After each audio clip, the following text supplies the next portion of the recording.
Strasbourg, le 23 juin 1971, une semaine pile avant ce qui sera le hold-up record en France.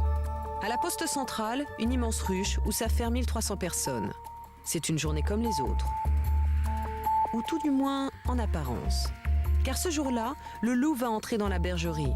Non seulement des braqueurs pénètrent incognito dans le bâtiment, mais surtout, ils réussissent à décrocher le sésame pour le casse du siècle. Ils s'habillent en postier, ils prennent des vêtements, des blouses grises, enfin, etc., une casquette, tout ça, qu'ils trouvent en discutant avec des gens à droite à gauche. Bon. Hubert Nivon, un ancien braqueur, est un de leurs amis. Pour la première fois, il lève le voile sur les secrets du casse de Strasbourg. Et donc, ils pénètrent à l'intérieur de la poste sans que personne ne leur demande rien. C'est immense, hein, si vous voulez, cette poste. Hein. Bon, il y a bien des petites barrières, tout ça, vous passez sur le côté, personne ne vous demande rien. Donc, ils sont allés jusque là-dedans, ils sont rentrés à l'intérieur, ils ont visité les locaux. Bon, personne ne leur a demandé, mais on leur aurait demandé, ils disaient simplement qu'ils venaient réparer quelque chose, voilà. Ce n'est pas seulement un repérage. Les malfaiteurs ont aussi l'intention de trafiquer une porte bien précise qu'ils ont précédemment repérée. Cette porte à l'intérieur était condamnée en principe. Il y avait une serrure que personne n'utilisait. Cette porte était condamnée à ce moment-là.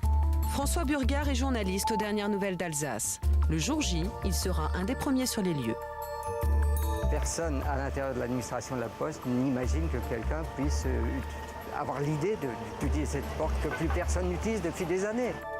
En s'intéressant à cette porte, les bandits sont déjà en train de passer à l'action, l'air de rien.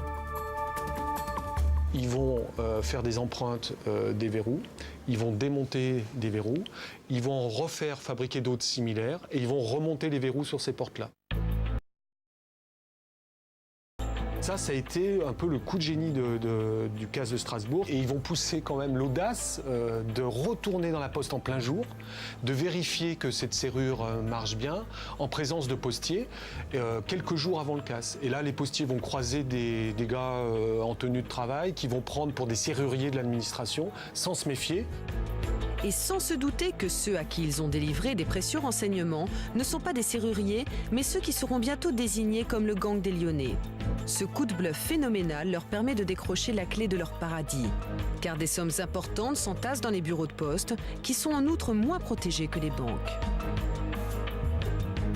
À l'époque, il faut absolument se souvenir que nous sommes dans la décennie 70, les salaires étaient versés, les salaires des fonctionnaires et surtout les salaires du privé étaient versés en liquide.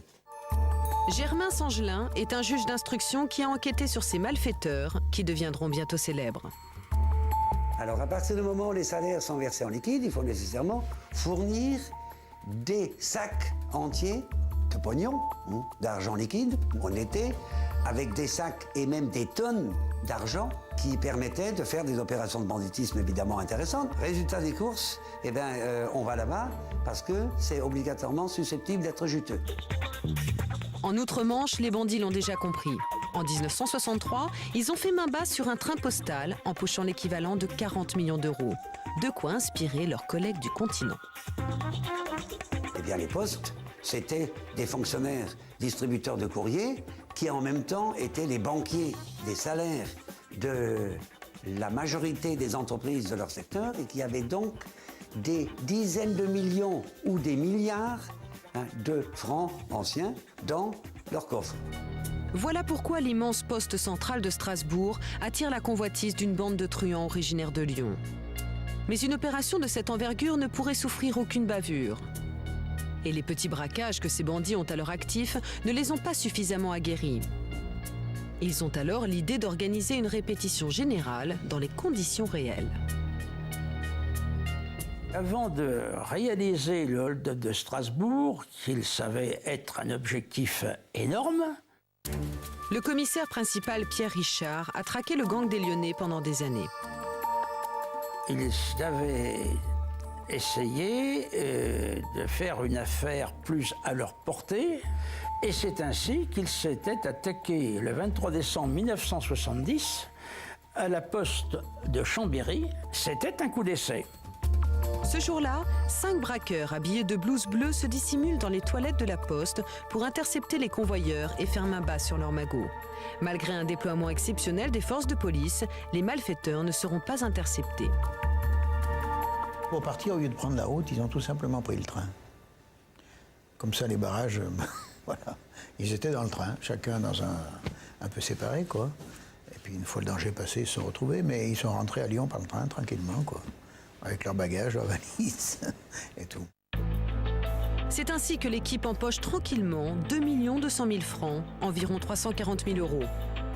Le hold-up de Chambéry est donc non seulement l'occasion de réaliser un exercice grandeur nature, mais aussi de financer l'organisation de la prochaine opération à Strasbourg.